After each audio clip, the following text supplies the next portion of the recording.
Welcome in. Here we go. It's the first day of May, and we're all set to go with Now and Next. We've got the cast here, and they are our comms and strategy team, and we will want to get to that. I've got the Leaf hat on. We know that Lindsay Broadhead is going to wear her emotions on her sleeve literally today as we head into the Battle of Ontario tonight. But I just want to tell you, before we get into the conversation here on the podcast, we had the Battle of Ontario this week on the Ledge, your Ontario Politics podcast. It was just this wow, spirited, fiery debate. Probably understates how things went with Tim Hudak, Kathleen Wynne, John Wright, and moi. And we got into some of the issues. And one of the ones that really lit it up was Doug Ford's conversation around and rant. It wasn't really a conversation. It was just a rant about electing judges.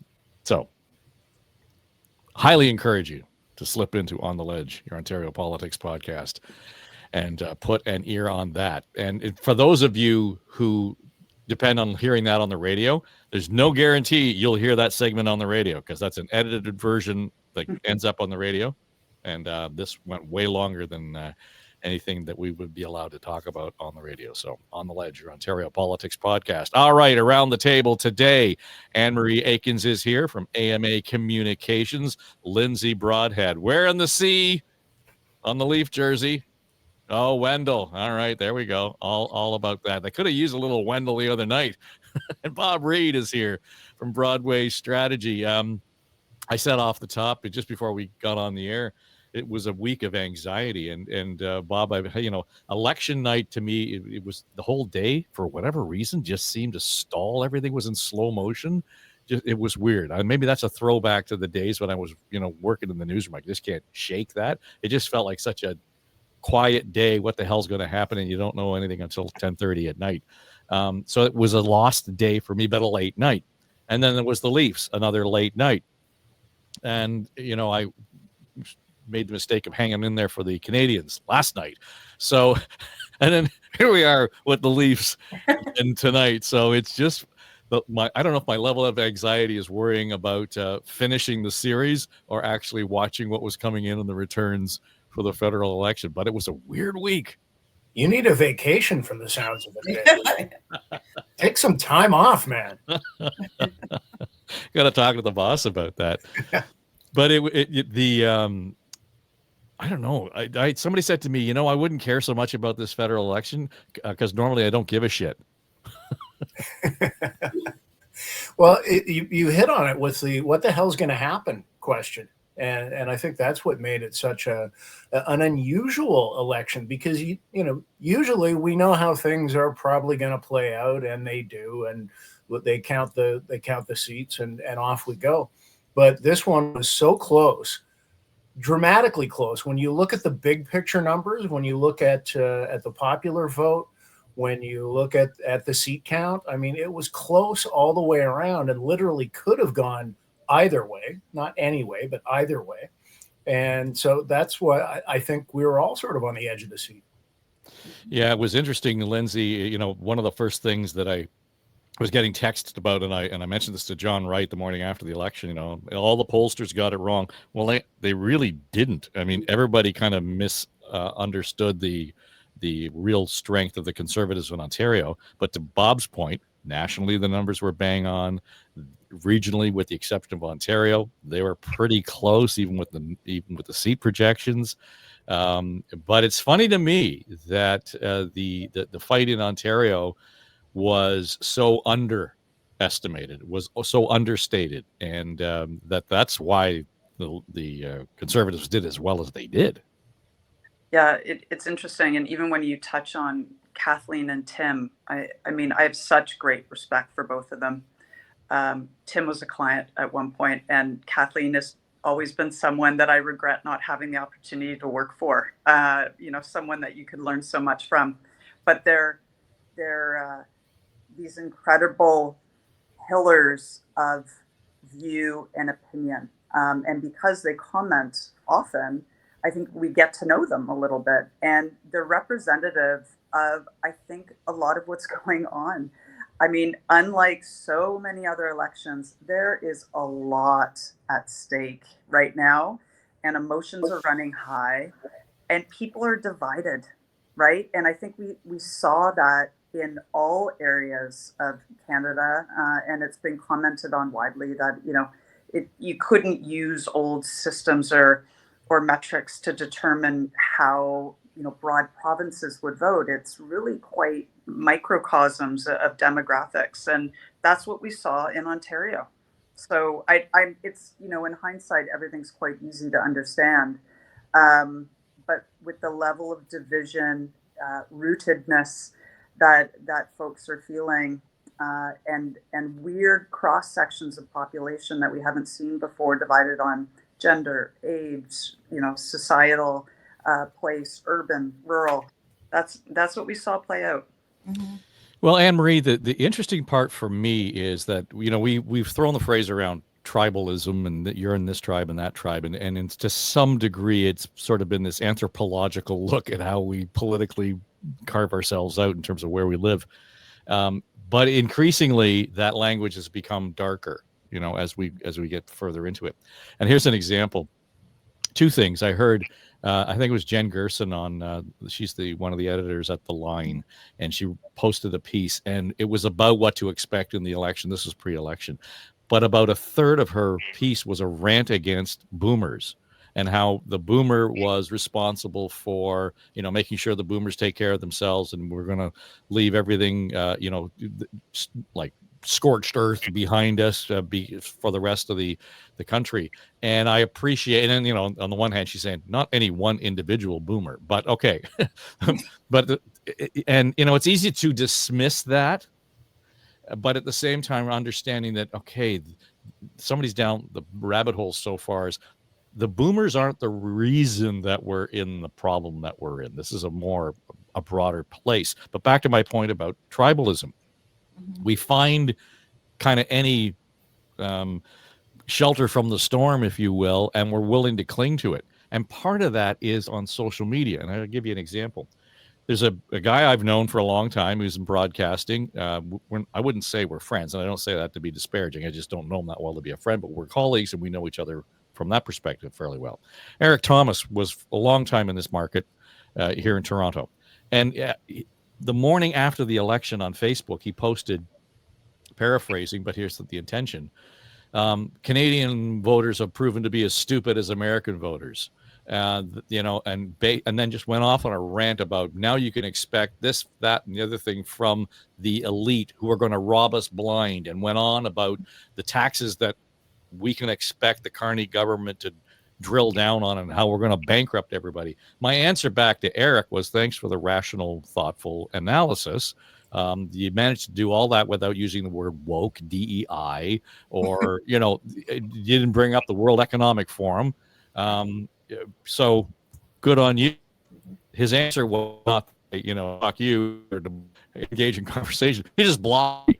He created his own algorithm in that respect and didn't want to hear what I had to say, whether it was tongue in cheek or not.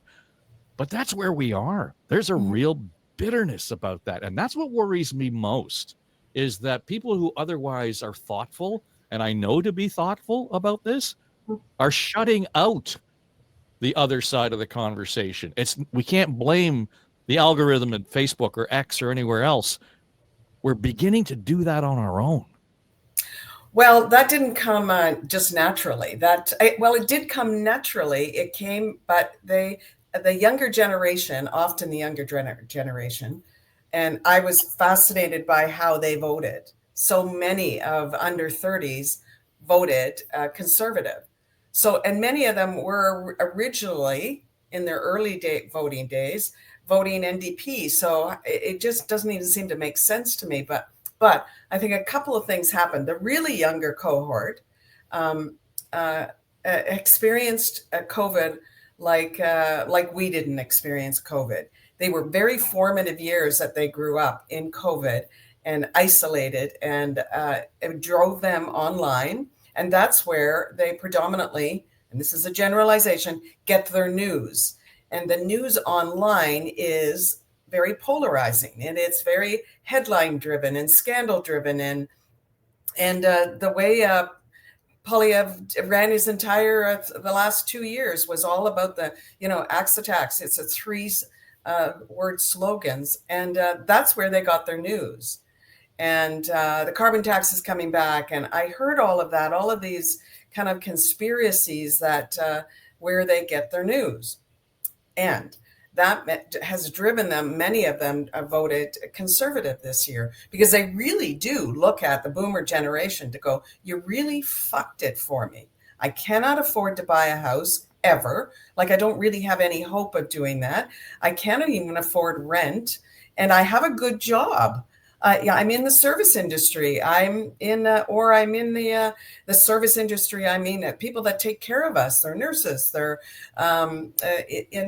police officers. Those people with good paying jobs that normally, when I was that age and got that kind of a job, I was able to afford a home. You could get a down payment. There were government programs to help, and that we stopped doing that. We stopped building housing. They just don't. They feel very disenfranchised, I think is the word I'm looking for. Really disenfranchised from the rest of us. And they blame the rest of us for this predicament. And in many ways, that is kind of true. We didn't look out for them, and we didn't pay attention to what was happening during COVID, because we all got very insulated. And that we have to pay particular attention to our young people under 30, that it's a significant population that, one, they voted, so that's good.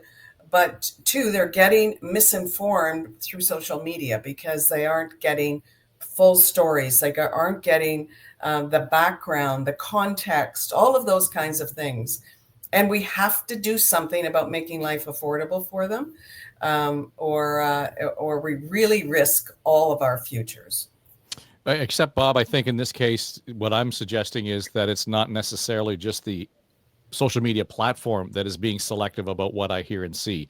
I am so fed up, and I'm tired, and I'm anxious that I don't want to hear what you have to say, Bob, because you disagree with me. So bugger off. Mm-hmm. Sure. Right. Which I think is a function of the rise of social media and Entirely. of the echo chambers and all of that. This is how it's manifesting now in individual human behavior and interaction. We don't have to fight from behind a keyboard anymore anonymously, which is really a shame. And I think you're right that there's such a lack of appetite for alternative points of view or rational discussion, rather than, as you said, we disagree, so screw you. Mm-hmm. Yeah. Well, here's the issue I've got with all of this, Lindsay, as if it's not bad enough, but each one of the major parties built a platform based on, and I would say, rear view mirror perceptions and conceptions of what those demographics were and how they were supposed to behave, right? I mean, whether it was the Liberals completely losing that youth vote or the under 35 vote to the Conservatives, or however that flipped, they might have said that out loud. And again, the Conservatives had issues because they didn't pay attention to what was going on with the boomers, those whom they would normally have had in their stable. And the NDP, I don't know where they are in terms of their relationship with the electorate generally. But they all went into the campaign as if nothing had changed. They all went into that campaign and suffered from it to some degree because they assumed that nothing had changed, or their posture was that nothing had changed. And they only paid lip service in many respects. So, yes, they got a great turnout and vote for Conservatives, but they still didn't form a government because the bells they were ringing didn't resonate with a broad enough group to put them in office. Well, and it was more than the older generation that they forgot about. Women did not connect to that campaign at all. They made incredible inroads. And I'm still scratching my head. Like, I think so much happened behind the scenes of that particular campaign that, we'll learn more about in the coming weeks. But the failure of the leadership And I say that only because everything I understand is that Mr. Poilievre took an unusual leadership position in communications for that particular campaign. So his failure to early on, like in the Trudeau era, to make himself more palatable to a broader audience is troubling and a bit of a head scratcher to me. Whereas the Carney campaign, I'd liken it to he got the job before he's completed the interview process, so we'll see. I'm very optimistic and hopeful because he's our prime minister and I hope it lands. But where their campaign was very successful was bringing back the old school cohorts of people that would traditionally be liberal, but who they forgot. Who they left behind in the Trudeau era. He flipped that very, very quickly. So it's hard to delineate. It became a two-horse race. The Tories captured the young generation. Their numbers are outstanding, but both parties failed to listen to areas of the country who are screaming to say, look at us, hear us out, listen to us. And that's kind of a broader metaphor for everything we're talking about right now, but also what needs to happen next. We need to unify this country. We need to listen to people who are speaking, and we shouldn't always listen to the divisive leaders of whether they're premiers or from organizations or whatever they are from. We shouldn't always listen just to them, but we have to understand what's brewing underneath the surface and motivating those emotions that you're talking about, so that you just don't flip off and say, to your point, screw this, I'm out. I need to listen. So, Bob, where does that leave the NDP? And I realize, people are going to historically say, yeah, there's been points where, they've had this drops and they've lost official party status in the past. But this was such a pronounced division between liberals and conservatives, and there was no room for NDP. And I'm sure each one of you is hearing already from people who are in the know and saying, this NDP candidate's ready to walk across and join Team Carney. Like, I just don't have the appetite to be sitting in the minivan caucus for the NDP for the next 4 years. And that's one thing. But the brand of the NDP has been so badly damaged. To have somebody resurrected back to what it was under Jack Layton, that's generational at this stage. Yeah, and a generational challenge. What led to it? I think it was a couple of things. I think the Jagmeet Singh support for the Liberals and that agreement that they had with them, and always preventing any real action against the Trudeau government by bolstering them, by supporting them. I think that took a toll in a couple of ways. One, among New Democrats who weren't happy about that and who wanted to take a harder line against the Liberal government. I think when presented with a choice in this most recent election, do you want to continue to support, the third party like that, or do you just go ahead and vote Liberal because that's where things are going to end up anyway if that dance continues? And the last tranche of it, I think, was very strategic in that a lot of New Democrats were terrified at the prospect of a Poilievre government and were prepared to abandon their party and to strategically vote Liberal to try and stop that. So I think it was a mix of several things at play there. Well, here's the issue for me, though, when we start talking about strategic voting, Anne-Marie, the only people who are strategic voters are soft NDP voters. Like, you never talk about Liberal voters who are strategic voters or conservatives who are strategic. It's always the NDP. And I facetiously asked the other day, how long can New Democrats be new? They were founded like 60 years ago.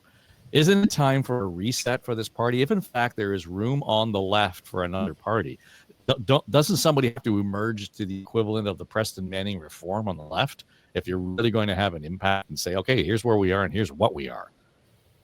Yeah, rebranding a party, I'm not an expert in that, is really exceptionally difficult. But you're right. Now, the NDP really did seem to move far away from their roots of the far left, the human rights, the union. That image that they encapsulated of the NDPers of old days. That there was a decade where that's who I supported, because they really did capture a human rights position.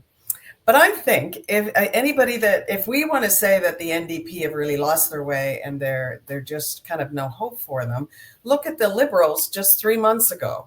We thought the same about them, that they were like, nothing short of rebranding them would ever allow them to really kind of move on. And now they're our government at this point, although a minority government.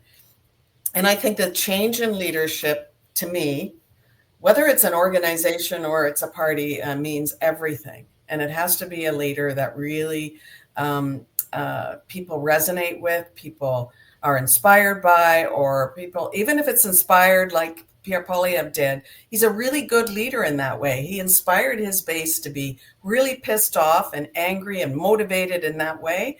Maybe we don't agree with it. Many of us don't agree with that and how polarizing he was and reminded us of Trump and so forth. But he was a really good leader, because that's what leaders do.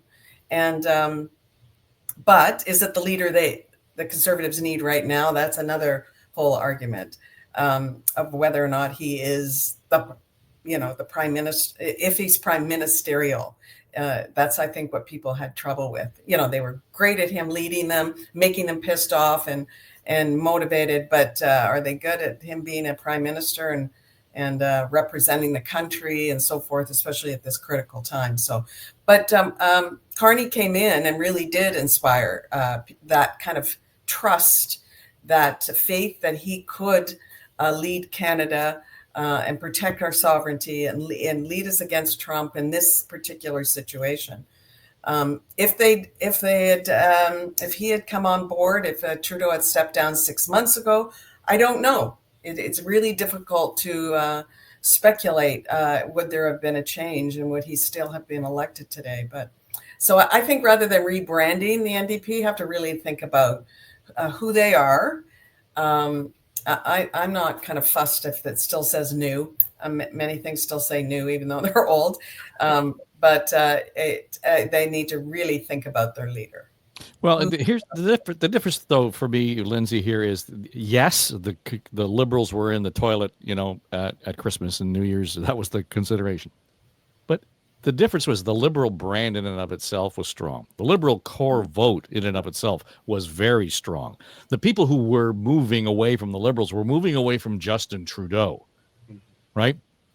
And the people who were moving away from the NDP were moving away for fear of something else, not because they thought that the NDP stood for something in terms of the values, the political values that they adhere to, that was going to make the country move forward in any direction. So I dare anybody to tell me what defined the NDP core right now, because if they don't have one, this is not a matter of rebranding. It's a matter of breaking it and starting over. Just because I'm competitive and I want to go neck and neck with Tim and Kathleen and whatever happened on the other course, I'll take a different path. I don't know if you're right, and it's because the NDP, prior to Trudeau, his epic demise, they were very successful at playing the game, playing the house, and getting incredible things pushed through that, let's admit it, were their idea.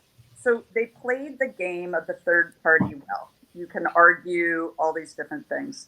The Tories put a bucket ton of money behind kind of slandering Singh's reputation, affiliating him with Rolex and high-end, Italian leather and suits and things. And the purpose, right? Just like an organization, you can have a brand, but you need a purpose. And without one, you're going to be a failing brand. The same is true for a party, right? That's what began to weaken. I don't know if Trudeau was the only problem with the Liberal Party. Certainly, we've learned he was central to it. But remember, a lot of the conversations, even amongst Liberals, were, what does this party stand for anymore, right? And then you could extend it even over to the Tory side of the house when, its tent was getting so big that it was going maybe a little too right for the fiscally conservative Tories, but people who were a little bit more red in their heart. It was an uncomfortable tent for some. So in a weird way, I think all three parties need to find that out. The Liberals were given a gift because they were able to redefine themselves based on the mission critical state of the day and the very unique nature of Mr. Carney. But otherwise, I think all three parties are somewhat rudderless. And again, this attaches to a lot of the themes that we're seeing internationally in Western economies, where centrist left-leaning parties are, they've lost their way and they're trying to figure out how to sort through being economically viable, but also capturing what is like a huge immigrant population set of issues, huge social justice set of issues. Those are hard things to straddle. So look, if Wab Kinew came in, I don't know if that's feasible. That's a saving grace for that party. If another incredible leader came in, the NDP, I think, could actually buckle up and redefine themselves. I'm keeping my mind open. Well, Bob, the what Lindsay has defined, though, is exactly what we saw in this election, where it came down to personalities. It came down to whether you liked the guy or not, whether you thought they had the chops to get the job done. Because, I heard from John Wright, and he was saying, he quoted Lisa Raitt going door to door last week. And she said she would get to the door and somebody would say, I really like the Conservative platform and I would vote for it if Mark Carney were the guy pitching it. So it wasn't about policy anymore. It wasn't about what political stripe. It really was about, do I like this guy? Yeah. Yeah. And the ongoing analysis points to Poilievre's unfavorability factor that never got high, that never got as high as the party vote did. That became an ongoing thing. And I think ultimately that will be the question mark over his continued leadership. Like it's a really interesting aftermath for the Conservatives because on paper they did great. You can't argue with the numbers in terms of the growth in seats and the percentage of the popular vote and areas where they won seats that had been off the chart before. All of that was great, and it's the strongest performance again on paper since Stephen Harper, or even in some cases Mulroney, the way depending on how you parse the numbers. But it doesn't feel like it. It doesn't feel like it was a great campaign for the Conservatives. It doesn't feel like, man, we're on the precipice and next time for sure. It doesn't feel that way. And I think it comes down to, again, question marks around people's comfort level with Pierre Poilievre as a potential next prime minister. And those tires were kicked hard in this vote. And clearly, Carney was the preference. I think the Liberals nailed the ballot question. Who do you have greater confidence in to lead this country in dealing with Donald Trump? And by all measures, and including the result, Carney came out on top of that. So now he's got a real challenge, and it's coming fast. The wheels are in motion for the meeting with Donald Trump. He's going to go to Washington. They're going to meet in the White House. So he's got a tall order now. Okay, you campaigned to get this job as being the guy who could deliver the best results. Now he's got to deliver results. The expectations are going to be tremendous going into that. And I think the real challenge for Carney is going to be to to manage those expectations and yet make some clear progress. Because if he comes out of that meeting with absolutely nothing, with nothing to point to, with no major change in direction on, you know, the headbutting that's going on between the two countries right now, he's doomed. But at the same time, realistically, I don't think he can come out of it with some kind of magic victory. So my expectation and my recommendation, if I was advising him, would be to focus on process, to remind people or emphasize to people that this is a process. This whole thing is not going to get solved in one meeting in the short term. It's the beginning of a journey. It's the beginning of a process. And what he does need to come back from Washington with is some kind of roadmap. Okay, here's where things are going to unfold from here. Here's the roadmap that we've agreed to. Here's the process that we've agreed to. And now that process needs to unfold. Yeah, to be fair, Lindsay, we haven't had a functioning federal government since, you know, the beginning of December. So, I mean, keeping that in mind, right? Oh, yeah. I mean, and if you watch the House ever, God, months before that, like, what a disaster. Yeah.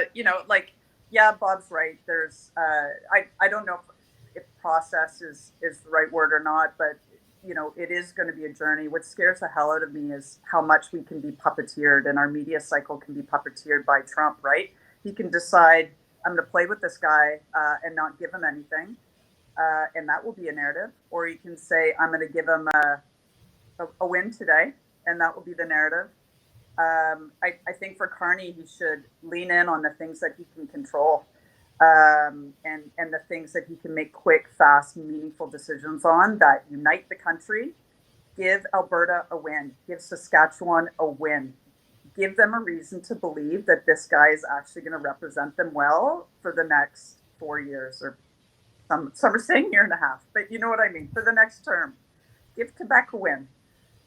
You know, find a way to put a cork in Blanchette, and make sure that all these premiers and his federal counterparts lean in a little bit, so there's less divisive discussion and more unity. That has to happen. Yeah, I think you're right. The whole question around what does he do first, and while I realize that everybody's focused south of the border, Anne-Marie, his main strategy has to be, Western Canada, Quebec, in that order, I would say, in that respect. What I'll be really interested in to see is how the provincial and territorial governments respond to his legislation to have interprovincial trade barriers broken down fundamentally by July the 1st. And celebrate Canada Day that way. That's not that far away, right? It's 2 months. Yeah, I think I agree with you, Bob, that should be his priority about dealing with Trump, and I think that makes sense. But I think what he has to pivot to is to because Trump may say one thing and then 6 hours later he takes it back, so you can't really depend on anything like that. But say we have a roadmap and this is a process, so I completely agree with that. But the next part is to say, work is underway on, that we have to focus on our own economy and not depend on the U.S. So we have to break those interprovincial barriers, build inroads with the West, and build coalitions right across Canada. I think he's got a big task on his hand. One of the things I'm really looking forward to is his cabinet posts, because his interim cabinet posts that he posts, there were things missing for me. There was no women's minister, and I'm like, who's looking after all of the women's ministries? Like, all of those ministries doesn't have a cabinet minister at this point. So who is he going to appoint? I need to see that, and I think you think very carefully about using that as an opportunity to build coalition as well, about representation across the country and so forth. And who knows what inroads he's going to make with, because he does need support from NDP, the one Green representative who's put out the olive branch already, and any other, he has to build inroads. So I wasn't even looking forward to them getting a majority by 3 more seats, because they would have had a razor thin majority, and then there would be this focus on how do you ensure that the Prime Minister is in the House for every other minister is in the House for every single solitary vote. That would be almost impossible. So this way he has to focus on building coalitions. So I think that should be a priority, and that would, hopefully reach out to people that did vote Conservative or didn't vote at all because they were feeling so betrayed or disenfranchised, or just didn't feel motivated at all. To realize, to feel like that he's going to represent all of their concerns right across the country. Well, one of the areas where, and there's lots of them, where people will feel disenfranchised is the North. And a couple of weeks ago, I spent a few days up in Nunavut and in Iqaluit, and universally, it's interesting to hear how the Inuit and the North do not think north-south; they think east-west. Right? That's one part of Canada, is the Arctic and the Inuit and the indigenous peoples of the Arctic. In fact, I heard the premier of Nunavut this week talking about their close relationship with the Inuit in Greenland. So it was really interesting to see how that was playing out. But that's, low-hanging fruit. And to some degree, historically, we have the first prime minister born in the Arctic, elected to the prime minister in Canada. And we also have a governor general who is from the Arctic as well. So it's an interesting part of this conversation. And I say that because today we have launched our podcast. It's called The Arctic Edge. So if you want to drop in and put an ear on that, and you'll get a sense. And I think a lot of that conversation is going to be prominent in terms of mining, in terms of economic development, in terms of security and sovereignty. All of those things are going to be first and foremost. So plenty very timely, I must say, Dave, because I just heard Election Canada is going to launch a study and why that the voting turnout was so low in Nunavut that it was half the rest of the country, less than half. Yeah, and they did have challenges, and so anyway, I think those things will be first and foremost. So it just can't be any one thing. I think that the opportunity or the challenge for this new government is that there's going to have to be this 360, almost spherical view of their approach and their strategies. Okay, here's what I want to do. This might be considered, a conversation that was sort of had last week, but it really did get lost in the maw.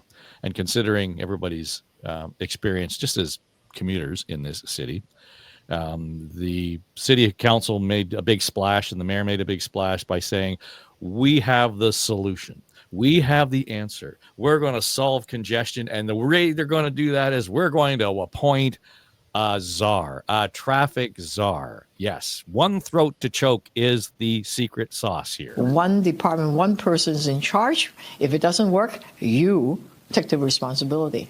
Right now on congestion, it could be, it could be construction. It could be road pricing. It could be transportation. It could be procurement, because they are in charge of constructions too.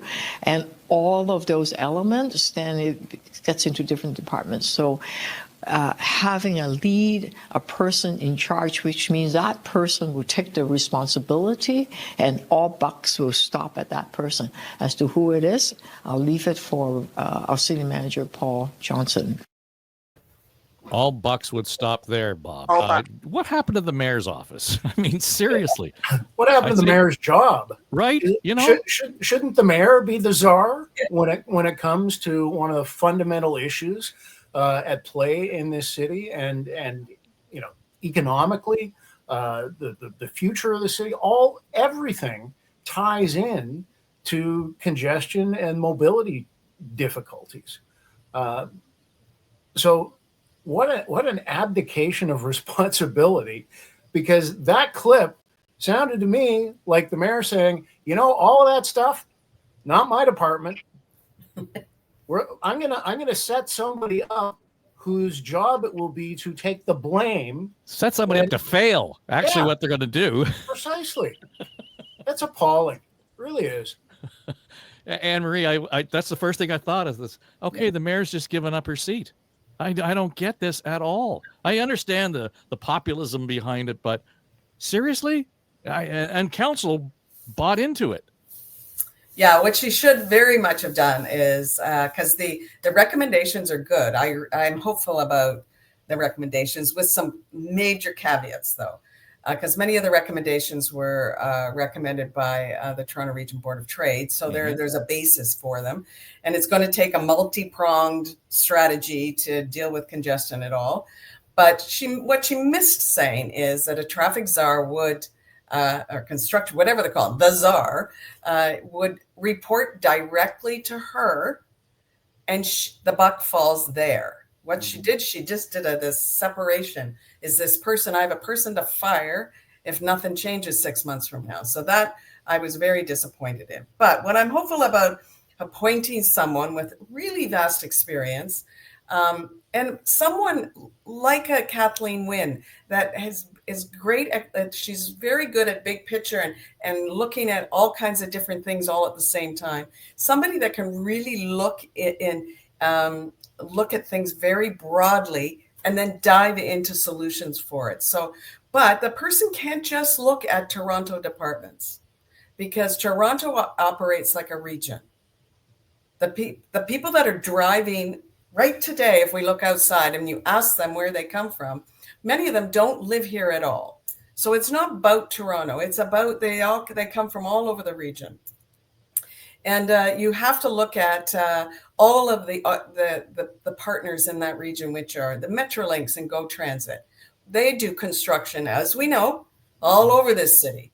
And if you're not coordinating with them closely, like you're coordinating with the Toronto construction departments, then you're going to miss out on a whole bit. All of the utility companies that Toronto doesn't own, you have to coordinate with all of the work they do. So there's a million partners, and we know how to do it because we did it during Pan Am. That was a requirement that John Tory, who was mayor at the time, required. And he was the chair.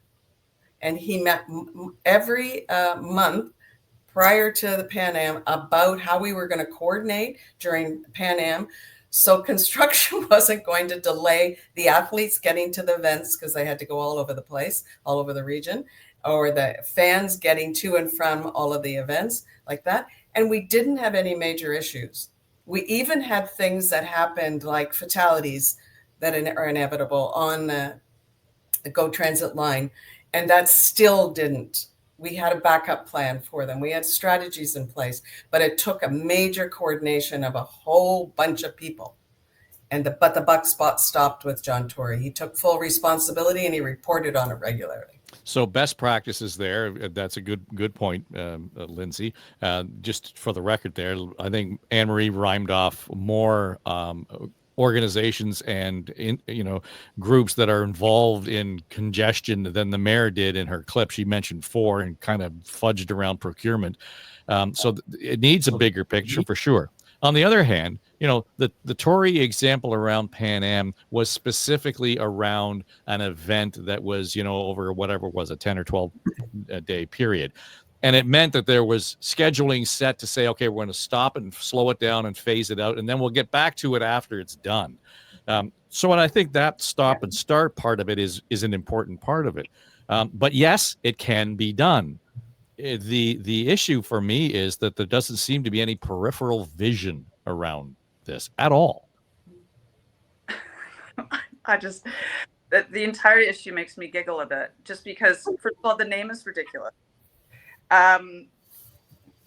Although I do love how Toronto names things, like the Nightmare is one of my favorite all-time names for a role, and only Toronto could have a nightmare.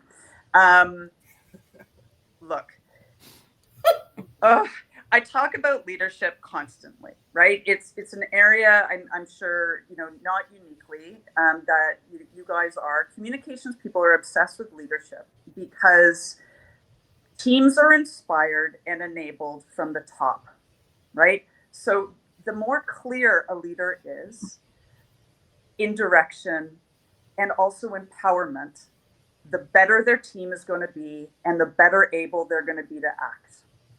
So I'm going to leave it to listeners to determine who the leader is within Toronto, because there is a bureaucratic side and there is a political side. And I'll also leave it to people to decide whether staff are empowered or not. I do not work there, so I can't talk about the current culture in any way, shape, or form. What I can say is from my previous experience there, and also at the Toronto Region Board of Trade, and also working in corporate communications for over 20 years in terms of organizations that have had a direct handle on infrastructure builds and transit projects, Metrolinx, others. There is already a robust system that is supposed to connect projects, whether it's net new projects like FIFA that are on the horizon, when we know there's going to be far more people here with the Taylor Swift concert, etc., the police, their involvement, how public transit relates to digging up roads, the pipes, the water mains, all of these things. Those processes are already in place. So if what the mayor is saying is that that's not working, we need another layer of bureaucracy or someone in charge to get that done, as the Toronto Region Board of Trade has said for, I think, nearly a decade, right? Then that should be done. Because that's a gap within the system. The question is, will that person be enabled, empowered, and allowed to succeed on certain parameters, also so that the public knows there's no way they can solve congestion. You can't solve mass construction, public transit that isn't strong enough yet for our region that we're building, right? We need to have an adult conversation and stop passing bucks. We need to put the bucks in our pocket and save some bucks, and also spend the bucks in the right way and empower all of our people to succeed, because there's brilliantly smart people working these files. We just need to empower them to do their job. Well, if this was supposed to be an issue around accountability, Bob, it didn't occur to me that maybe we should call it the traffic Caesar or whatever where you want to go. They are going to have some teeth in their portfolio. I mean, they're going to have to hold everybody else's feet to the fire to make sure that when the mayor calls on them to report, here's the accomplishment, here's how we've managed this. But there's going to have to be a whip there as much as there is a carrot. One would assume, but that wasn't made clear. No. Again, that's another fail on this whole announcement, if you can call it that. And also, the city manager's not even reporting back until June. Yeah. Why not till June? There's no rush. No rush for it. But this is exactly, it ties back to Mark Carney. It ties back to people's frustrations at the federal level and in the provincial level, right?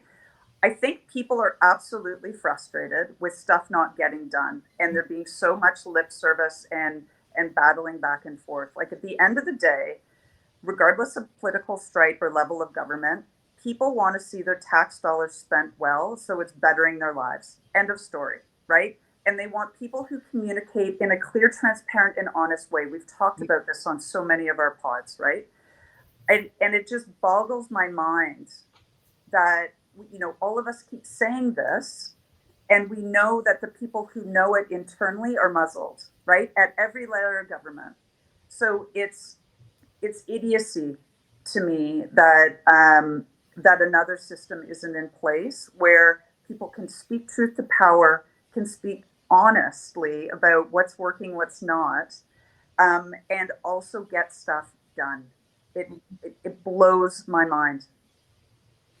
Well, and it does, and that's where that fatigue kicks in, and people, again, we go back to that. I'm tuning you out now. There's just no reason for me to, invest any kind of energy or expectation in any of this, and that's the hard part. But June soon comes, Anne-Marie, and we'll have it all solved by September. So that's just all a report too, and then there's the summer, So well, and that's what I heard the mayor say. But we'll get around to appointing somebody by September, right? And it's funny when I started to look up where can we find the details on this story. You just put in Toronto congestion. The stories are like 15 years old, and it's the same freaking story. I know. Right? I vote for Anne-Marie Aikins as there we go. Aha. Just so long as there's no conflict, we don't want to lose her on the podcast. So Well, there we I go. have lots of whips too. So. Well, all right. Then. Hey. All right, let's leave that there, and we'll be back in a couple of weeks with our comms and strategy team. Thanks to Lindsay Broadhead, Go Leafs, Anne-Marie Aikins, Bob Reid. I'm Dave Trafford, and by the way, if you're listening on Apple, iHeart, Spotify, make sure you hit the follow or subscribe button, as the case may be. A lot of people ask me, well, if I subscribe, does it cost money? No. It just means that it's attached to your app, and that when we actually drop a show in the app, you get a notification that says, by the way, the cast on Now and Next is ready to be heard by you. And the same thing on YouTube. If you're watching on YouTube, hit the subscribe button. You get this show, Now and Next, and the Ontario Politics Podcast. And those notifications pop into your email as well. So thanks for doing that. Do enjoy your first weekend of May. We didn't get around to the blossoms, but I love that that's a Toronto story. We end up with the High Park cherry blossoms every year being the big story. And I'd say that not to be facetious, but given all the other bullshit we just talked about over the last hour, it's kind of nice that we kind of take a time to really literally and figuratively stop down to smell the flowers. So if you get a chance to do that this weekend, hurry up, because they don't last forever. All right, that'll do it. I'm Dave Trafford. It's Now and Next for Story Studio Network.